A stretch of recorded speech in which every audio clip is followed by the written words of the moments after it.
পশ্চিমবঙ্গ পুলিশের চাকরি প্রার্থীদের জন্য সবথেকে বড় খুশির খবর, কলকাতা পুলিশে প্রায় 11,740টি শূন্যপদের বড় আপডেট সামনে আসছে। লালবাজার সূত্র মারফত জানা যাচ্ছে যে পুলিশ কর্মীর বিপুল সংকট মেটাতে খুব শীঘ্রই আসতে চলেছে হিউজ ভ্যাকেন্সি।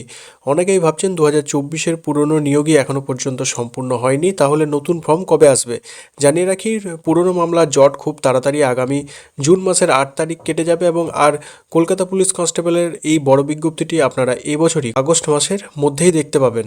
তবে মনে রাখবেন, এবার কিন্তু রুলস ও রেগুলেশন পুলিশ নিয়োগের কিন্তু পরিবর্তন আসতে চলেছে। শুধু কলকাতা পুলিশ নয়, ডাব্লিউবিপি কনস্টেবল ক্ষেত্রেও ইতিহাস তৈরি হতে চলেছে। প্রায় 15,000 থেকে 16,000 শূন্যপদের একটি মেগা নোটিফিকেশন আসতে চলেছে জুলাই মাসের শেষের দিকে। এছাড়াও সাব ইন্সপেক্টর এবং সিভিল ডিফেন্সের বিজ্ঞপ্তিও এবছরেই কিন্তু এই নোটিফিকেশন প্রকাশিত হবে। তাই কোনো রকম গুজবে কান না দিয়ে এখন থেকে নিজের প্রস্তুতি শুরু করে দিন। পুলিশের চাকরির সমস্ত অথেন্টিক আপডেট পেতে আমাদের চ্যানেলটি এক্ষুনি সাবস্ক্রাইব করে ভিডিওটি বন্ধুদের সাথে শেয়ার করে দিন।